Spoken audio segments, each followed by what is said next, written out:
Nepal faced a serious crisis. Its government made a sudden decision to ban social media platforms. This meant people could not use popular apps like Facebook, WhatsApp, or YouTube. The ban created many problems for citizens. Young people, often called Gen Z, were especially angry. They use social media daily to connect with friends, for studies, and for work. They felt this ban was unfair and limited their freedom. Because of this, young people started widespread protests. Their initial online anger quickly moved to the streets. Thousands gathered in cities, including the capital, Kathmandu. They strongly demanded that the government lift the ban. The protests grew larger and more organized each day, spreading across the country. However, the situation turned very dangerous. Security forces were sent to control the crowds. Clashes between the police and the young protesters became violent. Sadly, these events turned deadly. During the protests, 19 people were killed by security forces. Many more were seriously injured, causing great sorrow and public outcry. The deaths and injuries shocked Nepal and drew attention from around the world.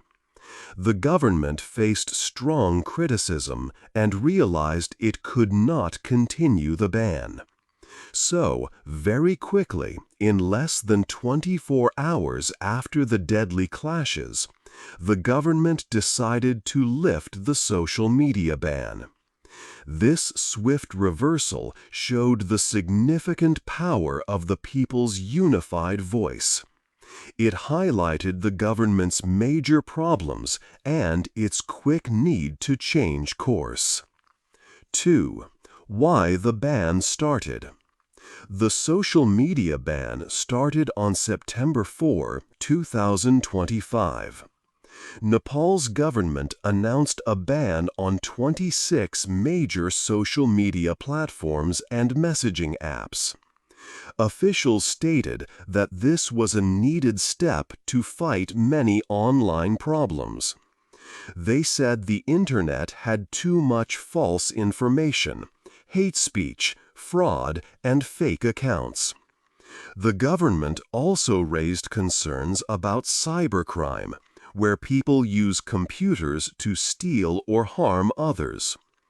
The government felt it was important to control information online to protect its citizens and its digital space, a concept known as digital sovereignty. Before the ban, the government had given social media companies a 7-day warning. They asked these companies, including big ones like Meta and Google, to register in Nepal. This meant they needed to open local offices, have people in charge of following rules, and improve how they checked online content. However, these major platforms did not meet the deadline, so the government quickly blocked access to them across the country. The ban included very popular apps like Facebook, Instagram, WhatsApp, YouTube, X, formerly Twitter, LinkedIn, and Snapchat, among others.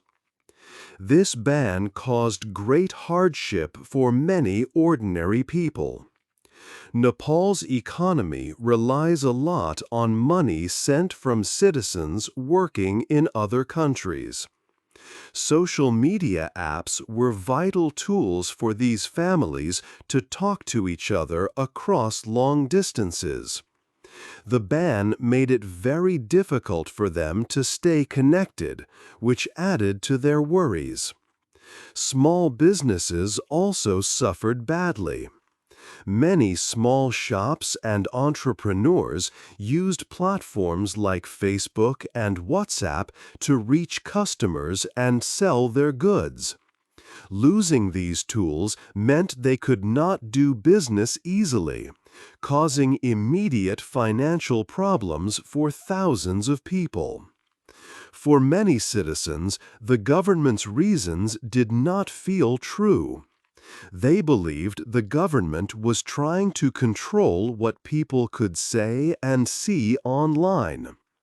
This idea grew stronger because many young Nepalis were already upset with the government. They were unhappy about high unemployment, a lot of corruption, and a feeling that the system was unfair. Digital rights groups quickly said the ban was a dangerous act of censorship. People felt that the government was trying to stop them from sharing their opinions and organizing, which is a key part of freedom of speech. 3. The young people protest. After the social media ban, young people in Nepal felt great anger. They started to talk and organize online using different apps that were still working. Soon, their anger moved from the internet to the streets. These new protests became very big and quickly spread. People called this movement the Gen Z protests. This name was important. It showed that young people, often born from the late 1990s to the early 2000s, were leading the fight. They felt connected to other young people around the world who were also protesting for change. Many of the young protesters wore their school uniforms. This helped to show that they were students and that this was a movement of the youth. It made their message stronger and clearer. At the beginning, the young people just wanted the government to lift the social media ban. But soon, their demands grew much bigger. They were angry about many long-standing problems in the country. They spoke out against corruption, which they felt was everywhere. They also wanted more jobs and a fairer chance for everyone. Young people felt that a small group of powerful families controlled everything, and they called this unfair system out.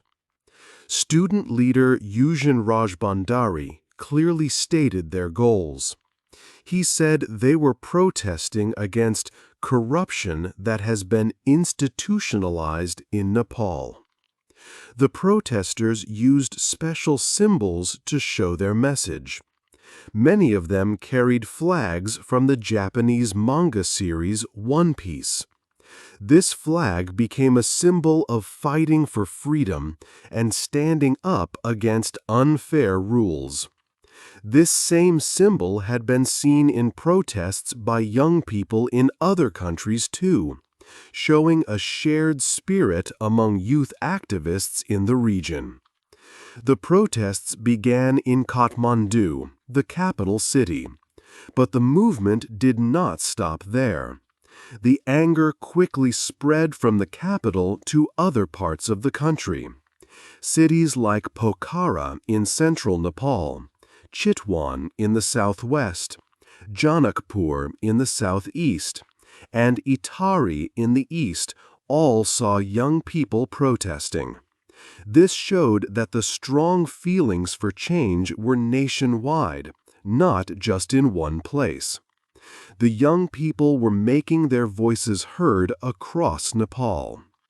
4. A very bad day. September 8 was a very bad day for Nepal. That morning, thousands of young people came together. They stood outside government buildings in Kathmandu and other cities. The protests began peacefully. People wanted their voices heard. But soon the situation turned very serious and dangerous. Many protesters tried to enter the main parliament building in Kathmandu. They pushed against the security barriers. Some even managed to get past the first security points, creating a scene of great confusion and noise. People watched in fear as the crowd moved forward. The government responded with strong force. Police and army forces used big water cannons to push the people back. They threw tear gas, which made everyone's eyes and throats burn. They fired rubber bullets at the crowds. But the most serious and tragic action was the use of real bullets against the protesters. This decision caused terrible consequences, leading to many deaths and serious injuries. Across the whole country, at least 19 people lost their lives. More than 100 people were hurt, and some reports said the number was even higher, possibly up to 400. Hospitals in Kathmandu quickly became very busy places. Dr. Dipenja Pandey at the National Trauma Center reported that 8 people died after being brought from the protests. At Kathmandu Medical College, 2 more people died, and 28 injured protesters needed help. The Civil Service Hospital also reported 3 sad deaths, and its emergency room was overloaded with many injured people needing urgent care. The violence was not only in the capital city. In Itahari, a city in eastern Nepal, 2 more protesters were killed during clashes with security forces. This brought the total death count to at least 19 people. It was a shocking sight to see young people, some still wearing their school uniforms, facing heavily armed soldiers and police. This day brought much shock and sadness to the country. Families grieved for their lost loved ones. Hospitals were full of pain, with doctors and nurses working tirelessly to help the injured. The events of September 8 showed how quickly the peaceful fight for change could turn into a national tragedy. It was a day that people would remember as truly awful, marking a dark moment in the country's history and showing the high cost of the protests. 5. The government's big problem. After the violent day, Nepal's government seemed very confused. They did not know how to handle the big problem. The Prime Minister, K.P. Sharma Oli, spoke about the protests. He did not say his government was wrong. Instead, he blamed other people for causing the trouble. He said that bad groups had joined the protests to make things worse. The Minister of Communications, Prithvi Subbagurum, also said that outside people had caused the violence. They did not show any proof for these ideas. This made many people even more upset. Soon, the government's own political group started to have problems. Some politicians, who were supposed to support the Prime Minister, began to speak against him. Rajendra Bajgain, a member of parliament from the Nepali Congress Party, said strong words. He was part of the government's own group. He said that if the government could not keep democracy safe, it should leave its power right away. He also asked them to lift the social media ban at once. Another big political group, the Rashtriya Swatantra Party, asked for Prime Minister Oli to resign. They wanted new elections quickly. Many countries outside Nepal also looked at the situation. They were very worried about the deaths and injuries. The United Nations spoke out strongly. They asked for a full and fair look into the killings. They said that the police and army might have used too much force. Embassies from countries like Australia, France, Japan, the United Kingdom, and the United States made a joint statement. They said people have the right to protest peacefully and speak freely. This international pressure made the government's situation very difficult. The government could not keep the ban going. It decided to change its mind very quickly. Less than 24 hours after the deadly violence, the social media ban was lifted. Minister Gurung announced the decision. He said, "We have withdrawn the shutdown of the social media." This fast change showed that the government's first plan was not working. The deaths, the anger at home, and the pressure from other countries were too much. The government had to admit its big problem. 6. What other countries think. Many countries around the world watched the crisis in Nepal. The events created shock in South Asia and beyond. International groups quickly spoke out against the violence. The United Nations Office for the High Commissioner of Human Rights was very concerned. They asked for a quick and open investigation into the deaths. Amnesty International, another human rights group, also strongly condemned the use of real bullets on protesters. Several Western countries made a strong statement together. Embassies from Australia, Finland, France, Japan, South Korea, the United Kingdom, and the United States shared their views. They said they strongly supported the rights of people to gather peacefully and to speak freely. They asked everyone to be calm. This strong message from many countries put a lot of pressure on the Nepali government. These protests by young people in Nepal were not alone. Similar movements led by youth have happened in other parts of South Asia, like Bangladesh and Indonesia. In these countries, young people have also challenged their governments. Protesters sometimes used special symbols like flags from the Japanese manga series One Piece. This showed how young activists across the region shared ideas and inspiration. Nepal's big neighbors, India and China, reacted differently. India, which has many ties with Nepal, did not make any official public statement about the crisis. It stayed quiet. China also did not say anything about the protests or the government's actions.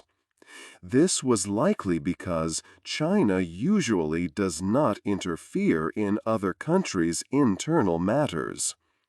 Social media companies like Meta, which owns Facebook and WhatsApp, also had a role. They did not make any public statements about the ban or when access was restored. These companies stayed silent.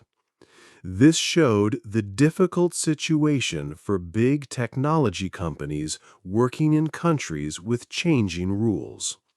They often put market access before users' rights. 7. What happened next? After the social media ban was lifted, the situation in Nepal remained tense. The government quickly put curfews in cities like Kathmandu and Lalitpur.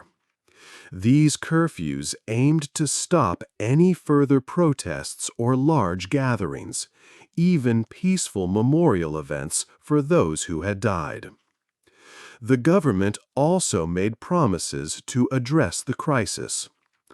Prime Minister Oli announced an investigation panel would be set up within 15 days to examine the causes of the violence.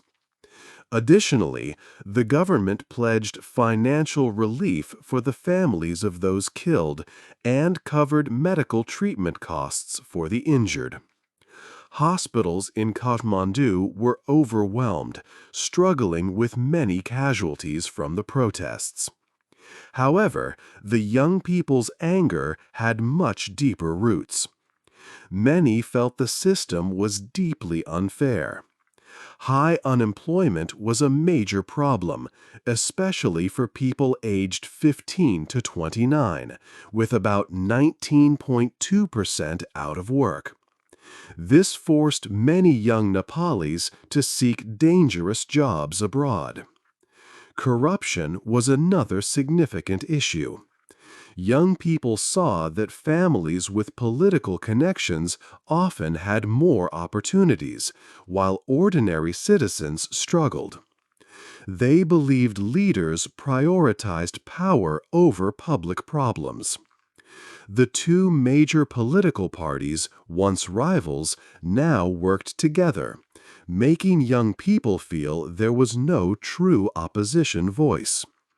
The Internet ban had only worsened these long-standing problems.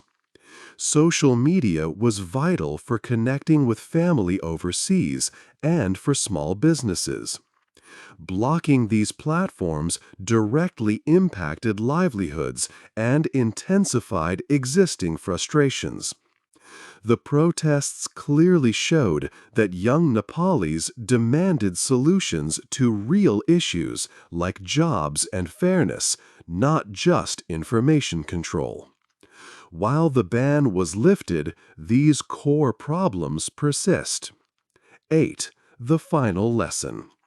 Nepal's crisis taught many important lessons. First, it showed the danger when governments try to control the Internet. People use social media daily for family, business, news.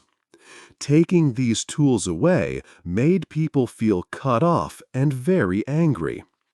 Governments must understand the Internet is a vital part of modern life.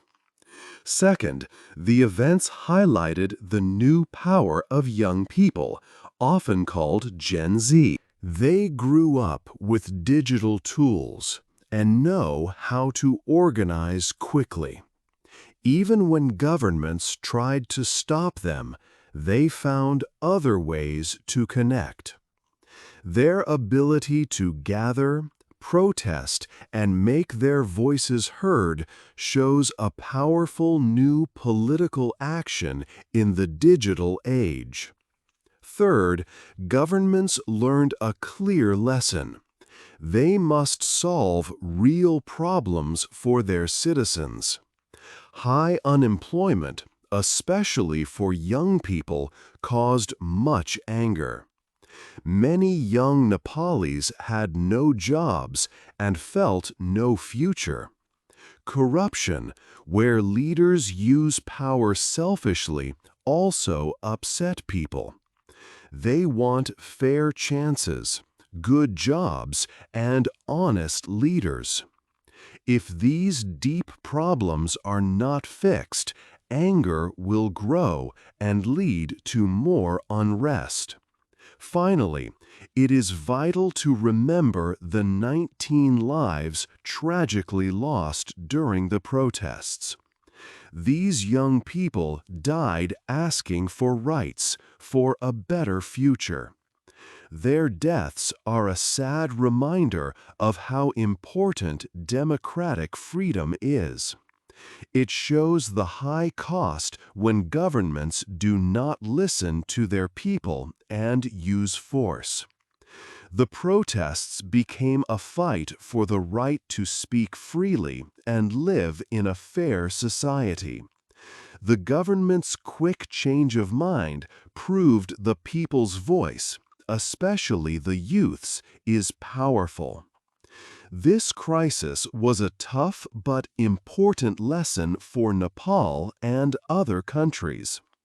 It showed that controlling information is not the answer. Instead, open talk, fair opportunities, and honest government are key to building peace and a stable future. What do you think is the most important lesson from Nepal's story about the Gen Z protests? Hey there! Just a second before you go. If you learned something new today, please give this video a like, write your thoughts in the comments, and subscribe to the channel. It only takes a second, and it really, really helps to create even better English videos for you. Your support means the world. Thank you.